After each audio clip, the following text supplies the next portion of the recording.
Life isn't perfect, and neither are we. Nope. But we know how to face our fears And have some fun. and talk about all the messiest things of life. Like the messiest things.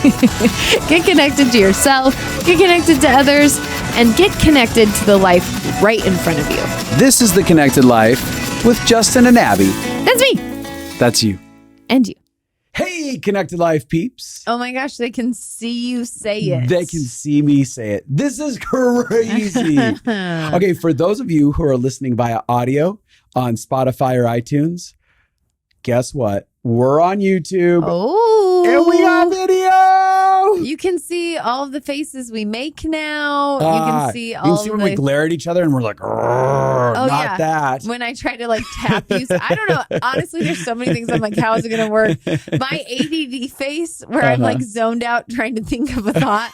Now it's going to be caught. Oh, you know what? You won't be able to come in your bathrobe with your hair all like this. Oh, maybe I still no will. makeup. You should. You should do that. I might maybe still. I'll Why come change things? Unshaven. No, you can still shave. This is crazy. We have been working we've been planning this for over a year as far as like wanting to get this done. And we've been working on it for a couple months now, actually getting you had to remodel the whole room. Yes. You had to do a bunch of work to it. And what's fun, the way that we go about doing stuff is we like to build the plane while we're flying it. So so this background will change. Yeah, this is all going to change. We're going to keep evolving the podcast. But that's one of the things that I love about us. I think that we have done a magnificent job at creating so many things, whether it's our school, Living Fully Alive, which is something that's happening right now, signups for that. But we created it originally. We just said, let's do it. Let's jump. Let's make it happen. Well, here's the thing. I'm a perfectionist and I want to do things perfectly. And I know that about myself. And what that means is I'll never do something. Never start. So it's like I either have to decide to throw out my need for perfection and just do something. Or if I try to wait, like if we tried to wait till this background was perfect, it'd be next year when we started recording. It's so real. Because then I try, and then once I am trying to be perfect at something, I avoid it because I know I can't be perfect. Oh, completely. So then that's why it would have taken a whole other year because I would have been like, I really need to get around to figuring out the set for our podcast. Well, and I'm the same way. You have been a tremendous gift to me. Have I? Yes, because you're like, let's just do it. Let's just do it. It doesn't matter. Just do it. And I'm like, it raises my anxiety. Like to no degree. But I love it because it's actually made dreams come into fruition when I've just jumped into it. And it's caused me to let go of shame and performance mentality. Yeah. Because ultimately, at the end of the day, I'm like, you're right. It doesn't matter. This is how you fail forward. Yes. You embrace this way of doing things. And nobody cares. Nobody's going to go back and be like, your first episode, the set wasn't just right. Like, nobody cares. Yeah, not at all. But it is, right now, our lighting is fantastic. Brian and I knocked that out. Hey, you guys did a great job. We did. I just, thank you. Props to you and Brian for making this room a studio. Oh, thanks. You took a boring old office and you made it someplace that has good lighting and good seating for me. Yeah, it's great. You gave me a plant. Yeah, and we put gave you a lamp. We put you on the side. It's your best side. Oh, that's a good hair side. That's what we're talking about. This is my good hair side. Every side is my good hair Honestly, side. Honestly, that's the best thing about your life. You can take photos on whatever side you want. It's true. What a good life you have.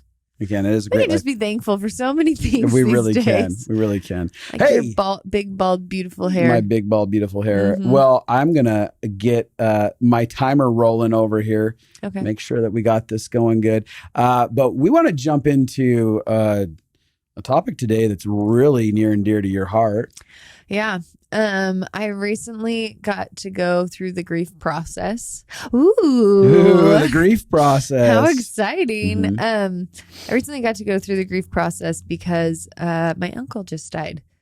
And it was actually a very impactful experience for me and very healing and heartbreaking. Yeah. And I think this is maybe like my theme for 2024 is how do we as humans learn how to hold the bitter and the sweet together? how can we learn, because actually mental health, the more you mature in mental health, the more you're able to, instead of doing black and white thinking, which is all or nothing, like it's all good or it's all bad, the ability to bring two emotions together, 2 or 3 or 4, and be able to feel them all together and not have to, a great example is like breaking up with somebody. Yeah. You either feel like they were the best for you and your life is devastated, or Mm-hmm. they were the worst villain and you're so glad it's over and you're hurt. Instead of that ability for us to learn how to feel feelings together, it takes a lot of work. It's taken me a lot of work. Even in our fights, it used to be like, you're fully the worst or you're the best. Yeah. It was very hard for you there. And so I'm really working at learning how to hold emotions together. And this experience was that for me. Yeah. It was a lot of sadness, a lot of grief, and then a lot of beauty and healing and redemption. And so I just thought I would share kind of the journey and the story and the experience I had, and some of the ways I think anytime someone in your life dies, it provokes you to re-look at life. Am I living the way that I want to live? What is really important at the end of all of this? And are there adjustments that I need to make in order to change my life? Yeah. Mm-hmm. I do want to say that it's interesting. Johnny's your uncle who's passed away. And on the front end of this conversation, I didn't have a lot of one-on-one time with him. Mm-hmm. But the times that I did have with him where I felt camaraderie, I felt care from him. And ultimately, at the end of the day, I saw him love you in specific ways that were deeply impactful to you. Mm-hmm. And then they impacted me. Yeah. And one of the beautiful things is, as Johnny was transitioning out, he was handing over the caregiving requirements over your mom to us, and especially me. I was taking on stuff with him. And one of the greatest gifts I got out of that process was the ability to dialogue with him and say, Johnny, this is before he was on his deathbed, but we knew the terminal things were there looming. And I spent about 15 minutes getting to say, here are the things, the ways that you've impacted my life and impacted Abby. And here are the ways that I'm so grateful for you. And he sat on the other end of that phone and he just said, Justin, I don't even know what to say. Like, I'm overwhelmed with goodness in a good way right now. And, I can feel emotions coming up right now about that, because I'm like, how often do we get the chance to know that we're giving the gift of sharing the reality of someone's impact on us and how we feel about them? And I'm like, oh, I had such a beautiful gift in getting to have that dialogue. And I was just so thankful for it. Yeah. Yeah. I think I'm just going to start with kind of telling the story of how it unfolded. Yeah.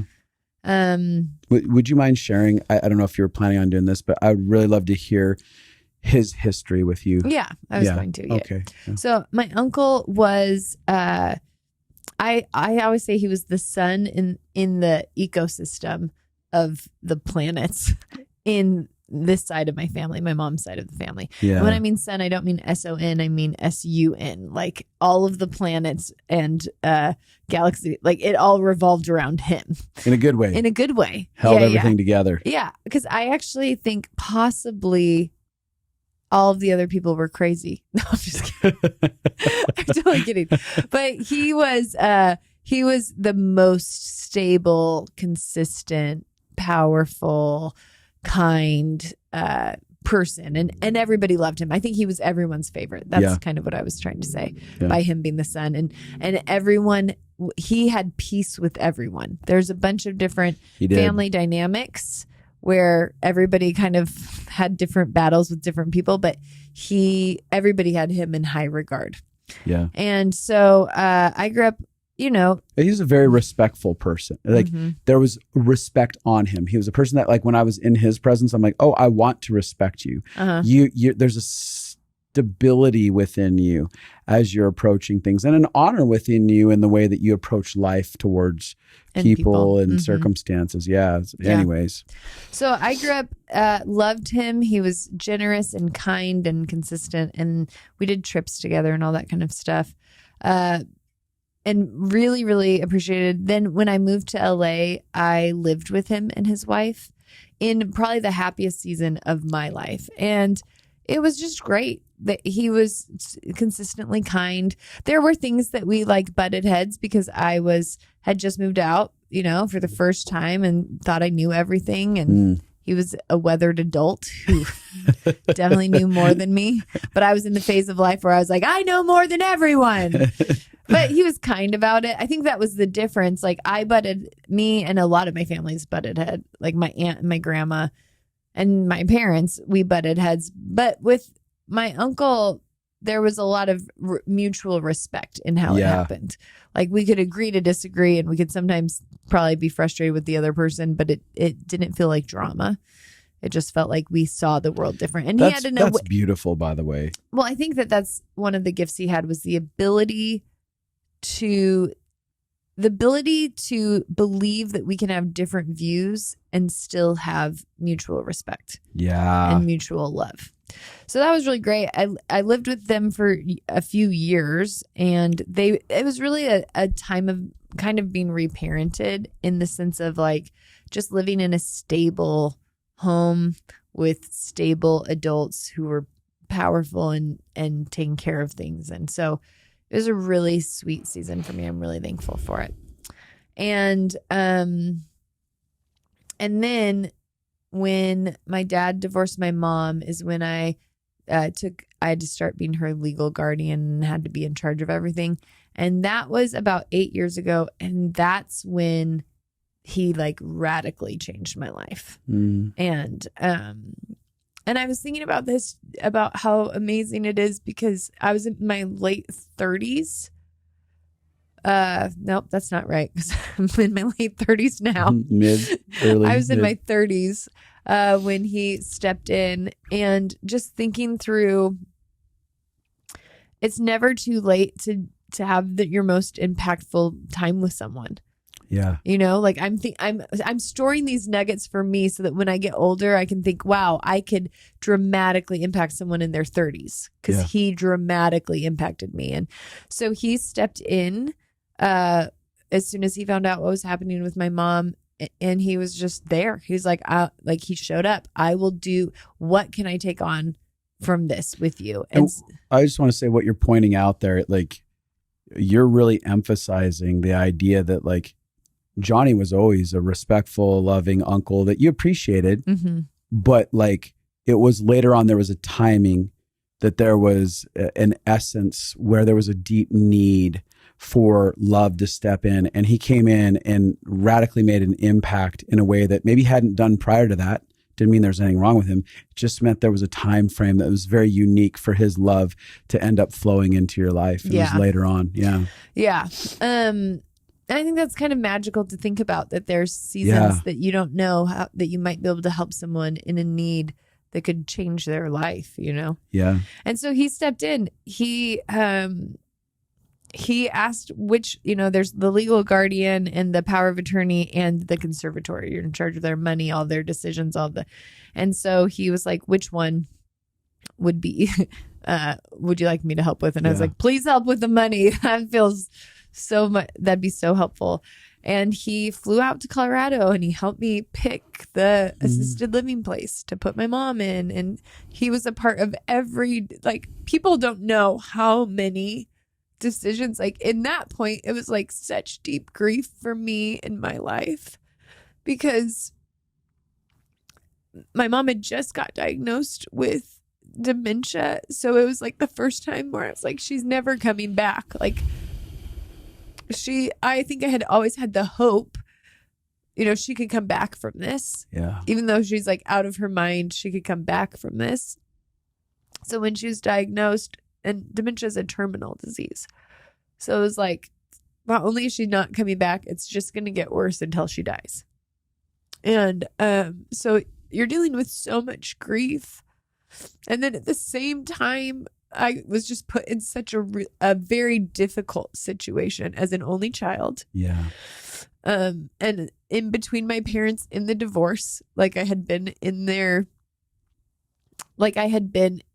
growing up, between the two of them and them in a battle over me. I mean, this time my mom wasn't really fighting the battle because she didn't fully understand it. But this time I had to legally fight for my mom's rights against my dad while also caring for my dad. It was one of the worst things that I've ever had to do. And so to have somebody that was there, and my uncle cares about fairness more than anything. So he was a great person to have involved in that because he wasn't going to be a man that just was like out of pure spite would do something. He didn't turn against my dad, and he could have, because it was a messy situation. Yeah. He was human about it. Like he shared some feelings. Yeah, he was. But there was no part of him that wanted to like have any revenge or anything like that. It was literally just like, what is fair here? Yeah.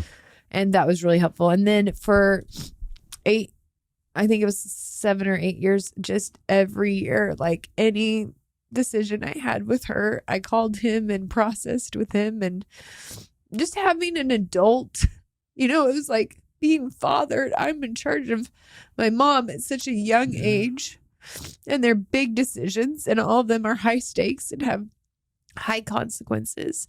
And he's stepping in, just having a sounding board. Yeah. That you can call anytime. We better get Kleenex at this setup. But it felt really, really impactful. I mean, it changed my life. I honestly, because there were so many different traumatic things that happened right when that was happening with my parents, is when you had your nervous breakdown. Yeah. And there were several other things that happened. And so just having one person that I could process things with. Well, again, the stability, like in the midst of the chaos and the pain and the suffering, just having a calm in the middle of the storm is so profound. And that was something that he held consistently. And not only a calm, but also there was a strength. Like, if a tornado's ripping through, tearing everything down, he's like this concrete block to hold on to. Yeah. And there's like good things and bad things. I never want to, when someone dies, you don't want to like heroicize them, put them on a pedestal. Cause I remember he'd want to think through every detail from every angle about everything. So I'm like, yes, I'm so thankful I have someone to bounce this off of. Also, now I feel overwhelmed because I have to find 5 more answers. And I really think this is the right decision anyway. You know what I mean? So it was like, it wasn't this magical scenario. It was this normal, real life consistency. Yeah. And I don't think I'd been parented in this specific way through this practical level-headed process, patient. Mm-hmm. Well, it really was about like practical life things, because that's not something that my mom was able to help me with. My dad, when I was growing up, did lots of practical life things, like teaching me how to change a tire and teaching me how to check my oil and like think through, get your gas before. There's lots of things my dad did practically when I lived at home, but after I moved out, I think not as much practical involvement. And so that was really kind. And I remember when my uncle called to tell me he had a terminal disease, it was the way he did it, I just can't, anytime I think about the conversation, I literally laugh to the inside because it was so poorly delivered. He was like, have you ever thought about being tested for this blood disease? I was like, nope, haven't ever thought about that. Then silence, and I'm like, should I? Is there a reason?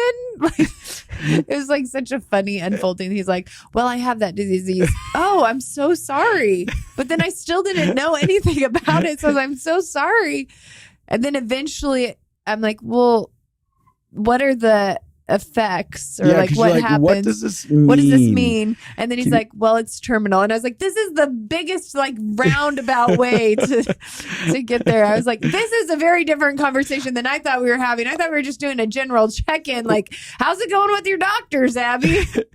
In my head, I'm like, I want to know what was going through Johnny's head as he was like, how do I deliver this news? Maybe I should ask her if she's been checked out for this. Well, I actually think what happened was I think we started talking and probably he asked me something about my body and that reminded him that he thought, oh, I wonder if this could be hereditary. And then, I maybe I should tell her about this terminal disease I've been hiding. No, he was calling me to tell me about that. Yeah, no. But it made me giggle every time. He's like, here's an on-ramp. We'll go with it. But at the end of the call, the thing, and this like will just always be one of the most probably like, you have moments. What I wish people understood is you don't know when these moments will happen, and they're not always the moments you think they'll be. Yeah. But you have moments that you remember forever that anytime you look back on, they like re-bring that love. Do you have feelings just listening? I have feelings through the whole thing. Like there were many moments that I had with Johnny where he was so loving and kind and present. Yeah. And sharing some whiskeys on his back porch and talking about God and his view of God and things like that, and sharing some cigars with each other and things. And there's just a lot that was inside of me in the way that I related to him. And I felt really loved by the way he loved you. Yeah. And so, yes, when you're reflecting on him, every moment I'm sitting here is going, here's a guy that not only showed up the best he knew how, but he showed up in ways that he didn't have to. Like he didn't have to do any of this. This is an uncle that said, like, I'm going to participate and carry a burden with you in a time where you really need fathering. And he didn't even know. Like he didn't know idea. How bad my life was. He didn't know I was in the middle of like a PTSD meltdown. He didn't know that I was at the end of myself. He just stepped in to be part of it. But anyway, in the conversation where he told me he had a terminal disease, he just said at the end, Abby, I'm so sorry. I feel so sad that I'm going to abandon you with your mom. I would never want you to have to do this alone. And then he cried and I cried because that was a hard part of the process for me.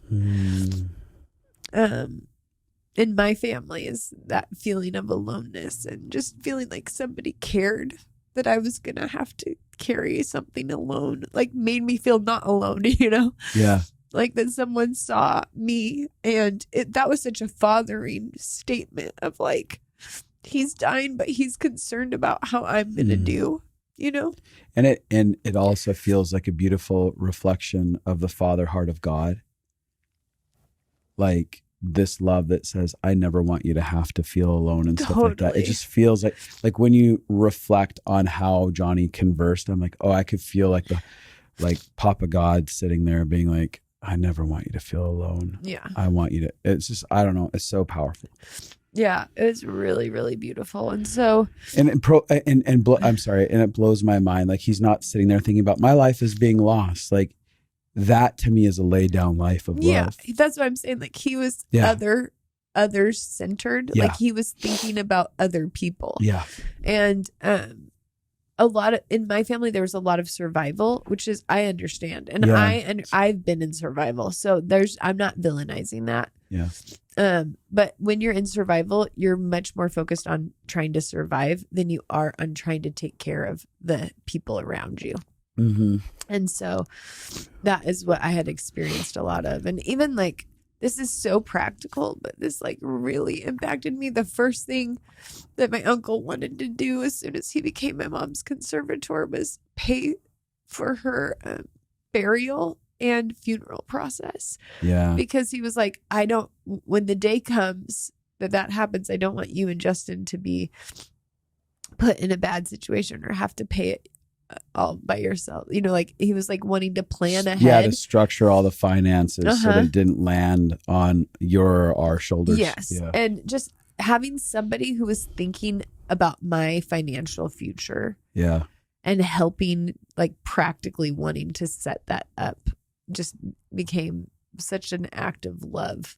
You know, and kind of the things that drove me crazy about him when I was growing up, which because he was always thinking through like what to do if a bad scenario happened or how to like take care of all the pieces. And I just thought, oh my gosh, this is like so overwhelming for my ADD brain. And that detail oriented thing, that ability to look ahead and see what could go wrong, that ability to think through, because that drove me crazy as a teenager. I was like, don't think about all the worst case scenarios. Like, let's just like life is going to be okay.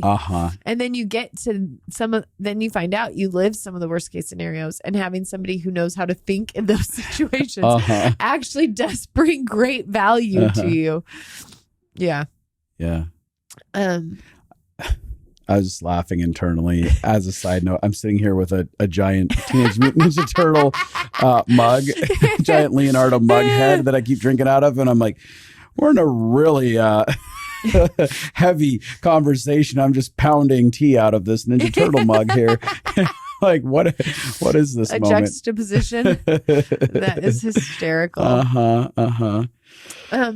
But I did want to say, like, yeah, that was beautiful, because that was something that was so within him, the idea of the future well-being of everyone around him, and to have someone that's caring about your future well-being. Again, this is to me such a reflection of the Papa heart of God. Yeah. Right. That or Papa God's heart.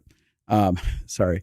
But this is a reflection of God's heart, in that he's like, no, your future matters to me. Yeah. And your whole parallel of this in the ways that Johnny showed up, I always feel, again, God's so strong in. Yeah. It's beautiful. Me too. Okay. So I'll jump forward in the story, which is we found out he was going to die, but, there's a good amount of time that they had given him. And then he ended up getting stage 4 cancer on top of his terminal disease. And then he had a stroke, and then all of a sudden it was like, we don't know what's happening. And I remember this feeling that came up for me because of walking through so much with my mom. You know, my mom's been sick for as long as I can remember. Yeah. And there's multiple times that she almost died. And I think lots of those times I was the person who saved her life. And so I've been in high stakes life or death moments multiple times with her. And there was something about when I heard that he was dying that I was like, I don't want to go. Yeah. I don't want to have to be here for this. I don't want to have to see this. It's too much for my heart. Yeah. Like I'd almost kind of like to compartmentalize and pretend that he's not dying. Yeah. I'd like to just pretend it's not happening. Yeah.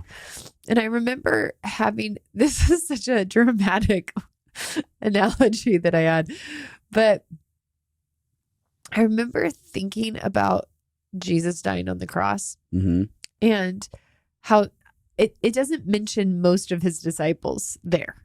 Like it mentions John and the women. Mary and John. Yeah. That's the only disciples it mentions there. And so I have often wondered how many of the disciples didn't go because they couldn't. They were either too afraid that they themselves would get taken and crucified. Right. Or they couldn't watch. Bear Jesus dying, which I understand. I'm like, it'd be so hard for me to not. For me to watch you be tortured to death on a cross. I'd be like, I don't know that I can see this. No. But then I kept thinking about, like, if I was Jesus dying on the cross, I would want people that I loved with me, you know? And so I've kind of thought about that process of like, would I have had the courage to be one of the people at the crucifixion? And it was that thought that's so dramatic that made me think I should go. Like, I would want to be able to be courageous back then. If I can't be courageous just to go now. Yeah. And it was just my own triggers. And like I talked about earlier, our own survival mode. can make it so that we're less others focused. Yeah. So I messaged my aunt and uncle, and I was trying to find out when to come. And it was hard for them to figure out when I should come because he was in and out of the hospital. He didn't know what was happening, how good he'd feel. He was exhausted. I think they were really concerned about people taking too much energy from him. Yeah. And so there was a lot of like back and forth, and should I stay at an Airbnb or whatever? And my uncle is just so thoughtful. He was just like, tell her to come now and we'll pay for the ticket if it's too much. Like, this is him thinking about me. Like, we'll pay for the ticket if it's too much money to come this quickly. Yeah. And then he was like, tell her to stay at our house. She's not staying at an Airbnb, even though the idea was like, maybe I'd stay there so that he didn't have to be on, you know? Mm-hmm. But he was like, no, she's staying at our house. She's family. And he talked to my cousin and aunt about how much he wanted me to feel welcomed there, which is honestly the reason I went. Because I was still trying to figure out, like, I didn't want to be a burden while he was dying. But he was so like adamant about me coming. And so that feeling of feeling wanted was so nice. And I got to the house and he was in the hospital at this point. And it was just a very confusing time because you never knew, like, he got an infection. Well, is he just going to go to the hospital for a couple of days?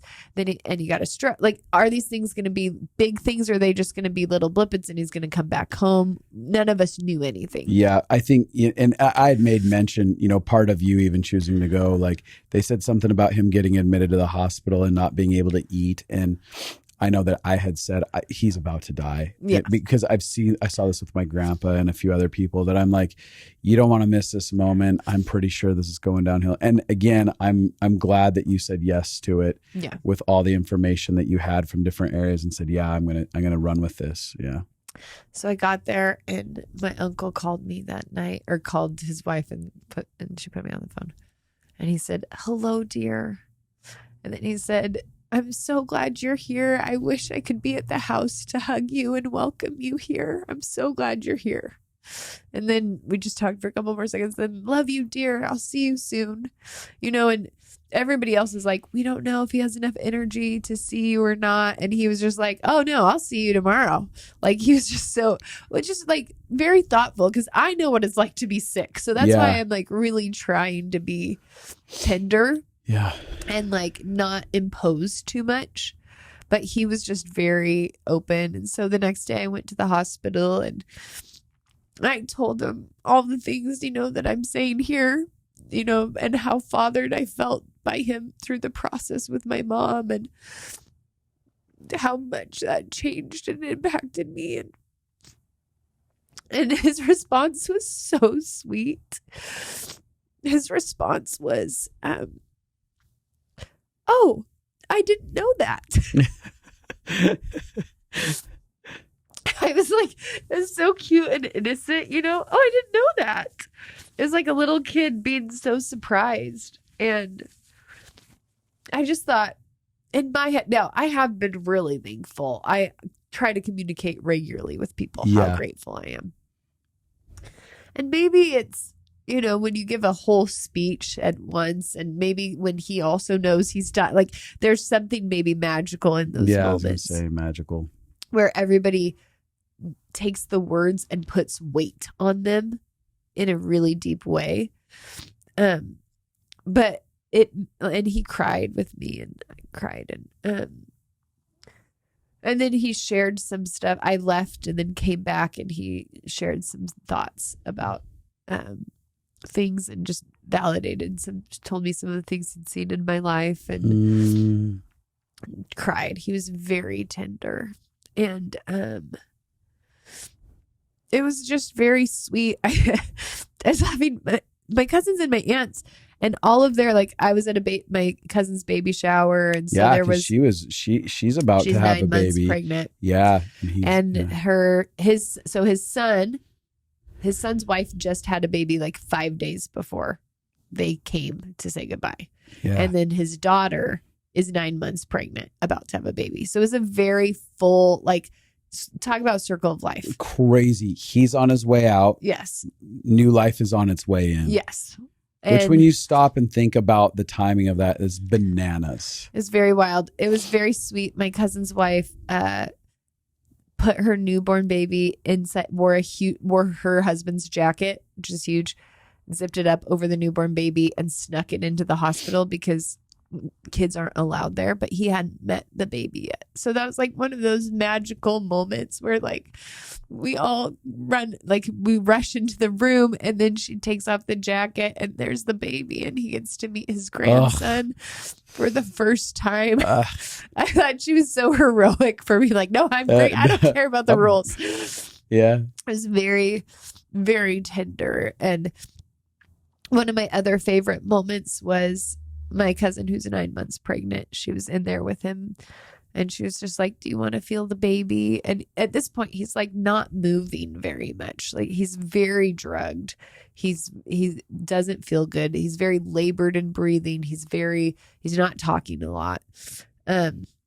And he put his hand on her belly and just felt the baby kick and move. And for like 10 minutes, he just rubbed her belly and just laid with the most content smile on his face. Like, he was so happy to be there with that baby and with her. And it's like the most movement I saw him do consistently. And he was just so happy. And you just saw this, like, okay, so I ended up, I stayed, and I kept moving my flights back every day. I didn't know how long I should stay for, and it ended up being great. I wasn't a burden, so that felt nice, and I was able to help with a bunch of things. And so they wanted me to stay, and I wanted to stay, so I kept moving back. And finally, I'd finally gone to the airport to leave about 7 days after I got there. And I just was like, God, I don't know when to leave, but if I'm supposed to stay longer, will you delay my flight, but in a way, or like do something with my flight here in this city, so that I don't like leave and then miss my flight in another airport and I'm stuck somewhere else, And so I got to the airport, and I go to get on my flight, and they delay it. So I talked to the lady because they had like an uncommon snowstorm. A snowstorm that messed up everything. And so then they delayed that one flight, and they put me on another flight. And so I got on that flight, and I just felt God's grace the whole day. I don't know how to explain it. There was like a supernatural just kindness with me that day.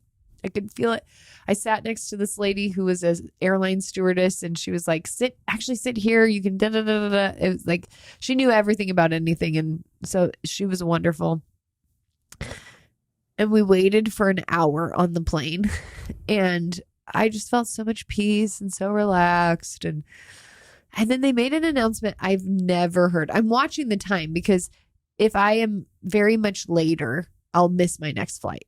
Right. So I don't want to do the first flight and if this takes off and you get stuck in another city, it's like, that's no bueno. Yeah. So I literally am like, I don't know what to do.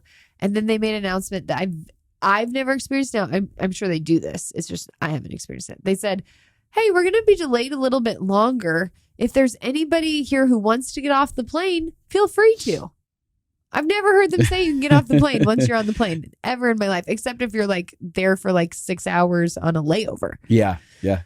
So I was like, oh my gosh, that's my cue. I'm getting off. I'm going to stay. Like, this is not leaving in time. I know. And so I got off and got all my stuff out of the airport. Took a long time. And then I ended up going back that night to hospice. He was moved to hospice by this point. And my two cousins and me and my aunt all went into the room together and had the sweetest last conversation that could happen. It was so, he was laying there, and the labor, it was like an experience that you never get quite. Like, he could barely talk. And so you actually hung on every single word he said. Like we have video of us all leaning in every time you knew he wanted to talk. We all just leaned in. What is he about to say? Didn't he? I don't know. Come closer. Come closer. You would love it. You'd be faking that stuff. Just making everyone come 100%. in. And then they'd be like, what? You'd be like, balls. Like he'd say something so ridiculous. Yeah. I would. But he was just, the reason I brought this up, he was so other-centered is he just was laying there, could barely communicate. Yeah. But was like asking his kids about everyday life things that you knew he knew about them. Yeah. Like he knew them enough to be able to ask them. He was like, how's it going with these students? How's like, just, and I'm just sitting there being like, you're being so intentional and loving and kind and thoughtful of other people. Mm-hmm. It blew me away. And he was jokey in that moment, in that conversation, which was so fun. I snuck a bottle of wine into hospice for my aunt. I was like, I'm surprised he didn't take a chug from it. Just drip it in my mouth. Just go for it. I'm at the end of my life. I know. Yeah. Well, so he had his eyes closed like the whole time. I don't even know. And then all of a sudden in the middle of nowhere, he goes, Abby, did you sneak wine in here?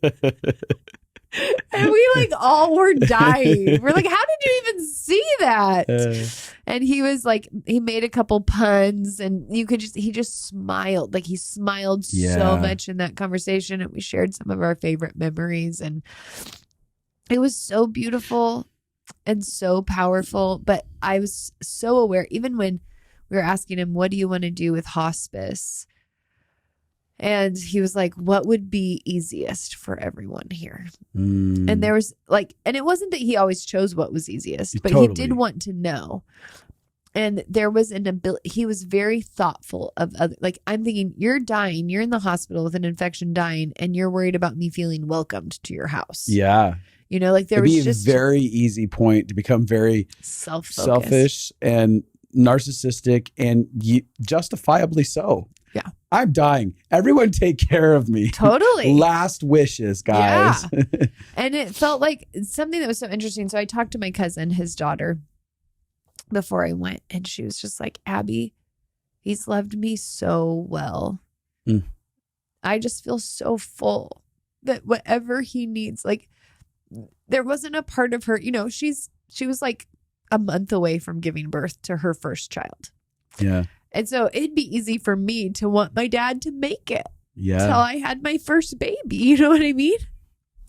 But she was like, he's loved me so well. I just want to love him well in this process for him. And there was this feeling, the same with his son.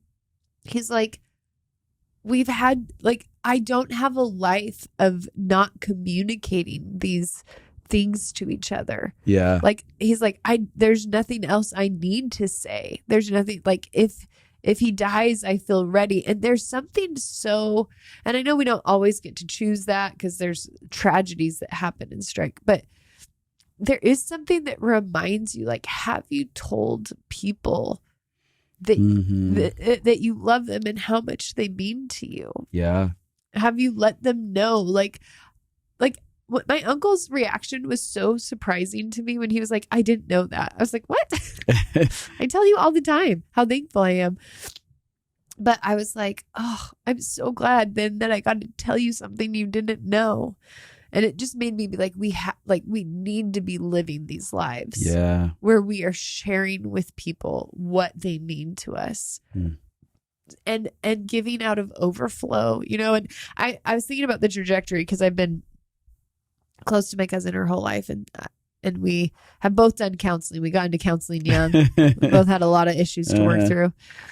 And watching the different seasons, you have different feelings about your parents in every season. Yeah. So there's seasons where you think they're like the most magical and you want to play with them and they're your best friend. And then there's seasons where you start to like get mad at them and want distance. And there's seasons where you want to become your own person. And then there's seasons where you're looking at all the ways they effed you up. Mm-hmm. And then there's seasons where you're so thankful to have a parent. And aware of their impact and the beneficial ways. And aware, like, the natural grief process for me was like, I processed a lot of pain about my parents. And then I got to a lot of like, the mixture of being able to like recognize there's real pain, but also see gratitude, where I didn't have to just get stuck in the frustration of it. And watching her story and just being like, man, her dad became her favorite person. Yeah. And loved her so radically and so well. She was loved so well. And even I look at her life, like she went through a divorce that she never saw happening, you know, like that was not in the cards for what she saw for her life. And her dad just showed up consistently and kindly, you know, and you know, and he ended up being one of the most stabilizing, kind, connecting parents. And he was pretty busy when she was growing up and traveled a lot for work, and he wasn't a perfect dad. And I just was thinking about the beauty of time and how in any season you can show up to love someone, and that can be something that like forever changes them. Yeah. Like my cousin is so much more whole and stable now than I've ever seen her. And I know that part of that is how her dad loved her in the past, however many years. Yeah. And then watching everyone, there was no drama in our family because there was this camaraderie around, we have all been loved well and we all want to love him well. Like there was not a selfishness at the end. I need to get my needs met. But part of that was because there was an opportunity that we had lived where we could feel loved throughout the years. What I'm reflecting on, Johnny, as you're sharing, you know, like part of what you're saying is like, hey, you know, it's not like he's heroic in the sense of infallible and stuff like that. Yeah. Johnny was very human in many ways and stuff like that. But what you're describing is a life that's been... Sorry. What a funny thing that now people can see me blow my nose. It's not bubbles. It's not bubbles. But I'm sitting here thinking like, you're ultimately describing a circumstance where there is a person who's had a life well lived, right? It's not perfect, but it's well lived. And I think that there's something about that where I'm like, I want the story at the end of my life, not to be that I had everything perfect, but I do want it to be that people are like, but I felt well loved by him.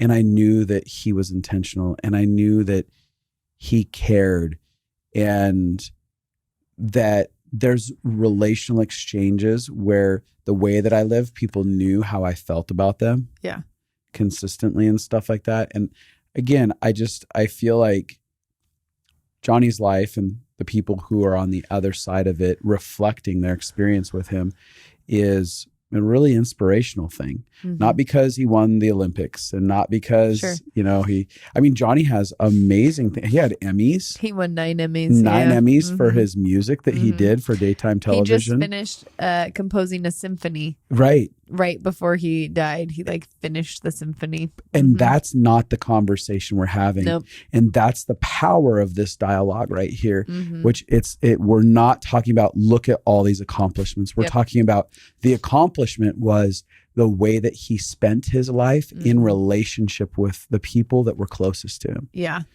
And that's pretty awesome. Yeah. What are you feeling?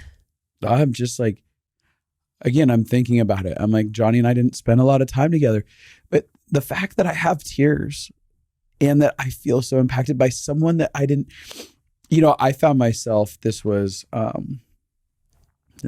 while you were in Kentucky, and I was just crying with a sense of regret, not shameful regret, but just like, oh, I wish I had, like, there's all these touch points that I could have had for the last 15 years with this individual.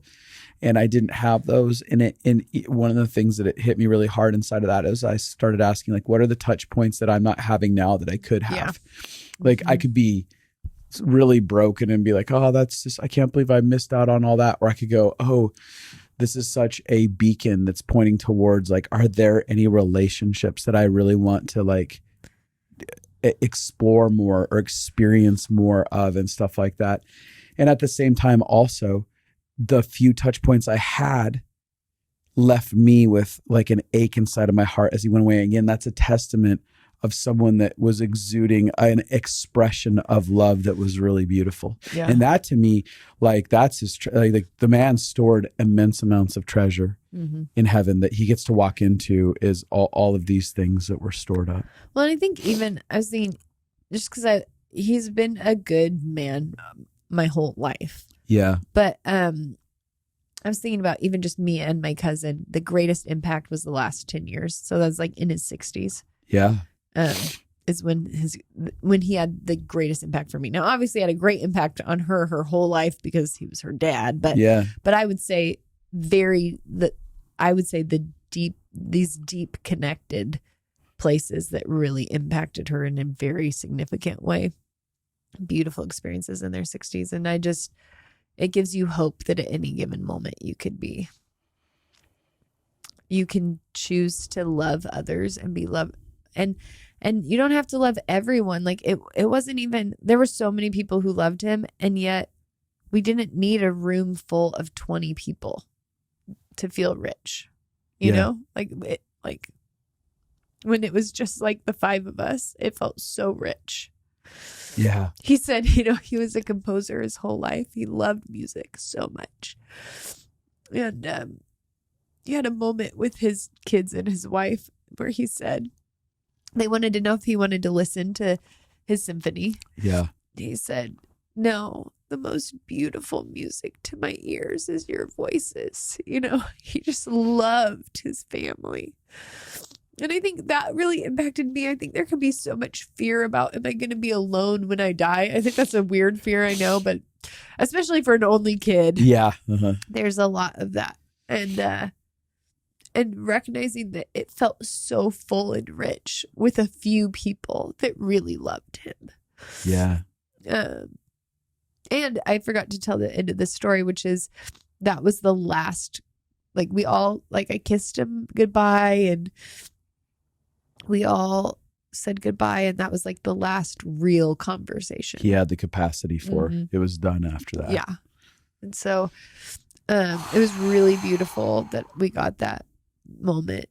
And it's really interesting. There's such a juxtaposition that week. I cried so much because it was so wonderful getting these memories and feeling the richness. And it really did change my mind. I mean, all of us said it changed our mind about death. That there could be beauty and holiness inside of that. But it also brought up all of my grief about so many things. They call it ambiguous grief. So, like, I was like, I never had one of these weeks about my mom. Like, I never had everyone come into town and cook us meals and send us all, like, everybody was texting my aunt memories that they had of Johnny or things they wanted to tell him.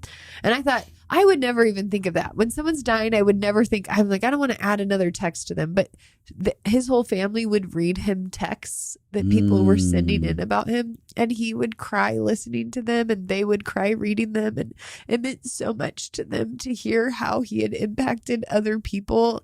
And that was just things I would never thought of. I was like, oh, I should think of if someone's dying to share that impact with them, but I never got any of that with my mom.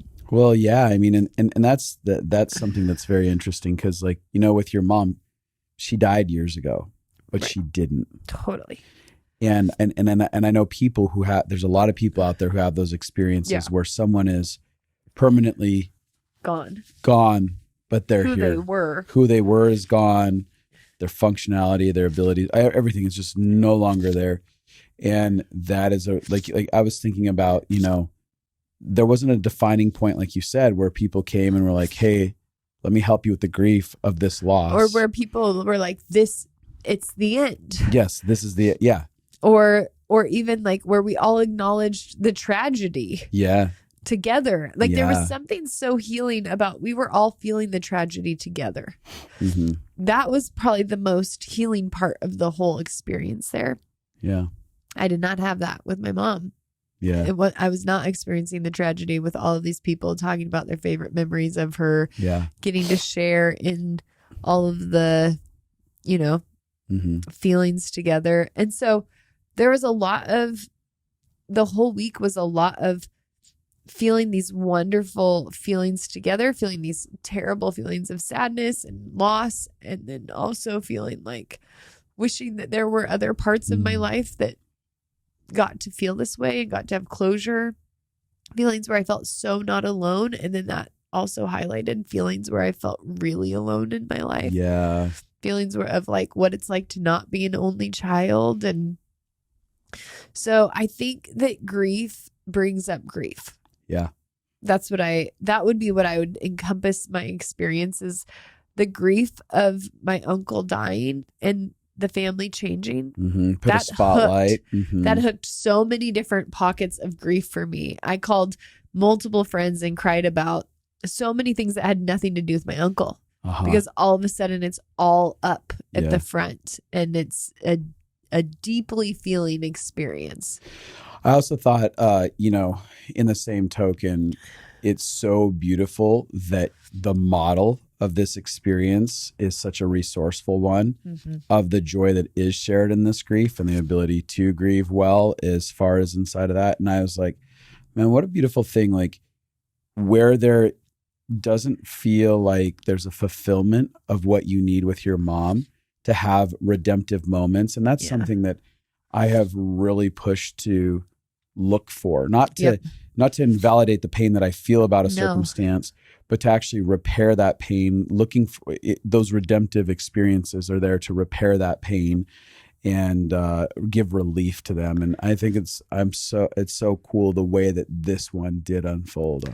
Yeah, it's interesting because we can't. This is one of the things I was like, God, this is such bad timing for him to die. Not that it's ever good timing, but there could be better timing. But I was just, like in my life, there's a lot of reasons why it felt like extra hard for this. And I was thinking this can hook a lot of trauma. And it did. It hooked a lot of pain from a week like this I did with my mom years ago that really ended up being traumatic for me. And so the thing I walked away with was I walked away and I knew I was different when I got back. This is a weird thing, but I was able to go to church and go up front for worship. I've gone to 3 services and I've done that with 0 PTSD. In the past, I had so much anxiety at church and needed to be in the back by myself.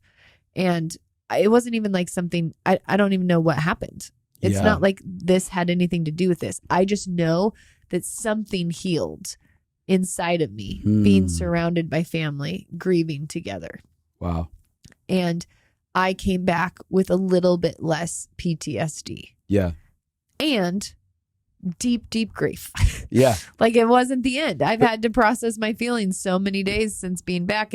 And that is what I think maybe I thought, and then when because we were waiting for him to die and then he died and it's like, now we're starting a whole new journey. Like the death wasn't the like release. The death was the dive into another grief pool. Yeah. Isn't that so interesting and beautiful all at the same time? Like, okay, now I'm having another grieving moment, but this grieving moment can heal other grieving moments or other pain moments totally. If it's done well. But I still have to also deal with this grief. It's just part of the process of life. But it is what you said. If we will allow love and moment, like I faced something that looked hard and looked like it was just going to trigger me. You could have ran and hid. I could have ran and hid. Buried your head. Mm-hmm. And instead, it actually opened me up and brought healing and love in some very significant ways and inspired me. Like my uncle wasn't like a self-abandoning person. He had good boundaries, So when I say he was other focused, it wasn't at the detriment to himself. It wasn't like, hey, I'm a codependent human being. He wasn't like just sacrificing to an extent that was harmful. Yeah. But he was others focused. And it made me think I would like to do that. And it also made me think I don't have to do that to everyone. Yeah. Like I literally thought if I just did that to a few people, if a few people could feel what we felt at the end, that would be enough. Yeah. That's a really beautiful story. I really appreciate you being willing to open up in this space about it. I was sitting here kind of like giggling to myself. I'm like, this is the very first video episode we've done, and it's a very heavy one, and it's rich in love, and it's and I was just like, that's so us. That's so us. But yeah, what a heartfelt thing. I feel like even as I'm sitting here listening, again, I've experienced him. I was part of it, but even listening to it again, I'm like, man, I feel so inspired. Yeah, me too. I just feel so inspired. And it leaves me asking a lot more questions on how do I want to live my life? And am I living it, not in a negative way, but am I living it in the ways that I really want to be expressing it? You know, another cute thing that he did that you also did, he has like, what? It's like a 17 to 30 page document of everything that step by step for the kids of every account they would need and step by step what to do when he dies. Like you'll need a death certificate and you'll need to send it to these places. And he wrote like a death map. This is my jam all together. He wrote like a death map out. I've already kind of put together one. You have? Yeah. Yeah. Yeah. And I felt really loved by that. Yeah. Mm-hmm. I should get a copy of his to see if there's any things you should add to yours. Yeah. Yeah. Yeah. That's good. Oh my gosh. Well, guys, do you have anything else to say? Yeah, I do. If you want to come cry with us and be healed with us and love with us and feel with us, we're about to start Living Fully Alive. Yeah. We're about to start another round of it. March 13th, it kicks off. Yep. And I just saw somebody when I was out there for this event. She was talking about how much it impacted her life, how much she loved it. So we're going to play another video for you here of somebody who was impacted by Living Fully Alive. Sign up now. I, in the fall last year, came off of coming out of like a spiritually abusive 12 years in a ministry and things not being great, and was struggling a lot with like, who am I in this space and all these things, and decided to do LFA.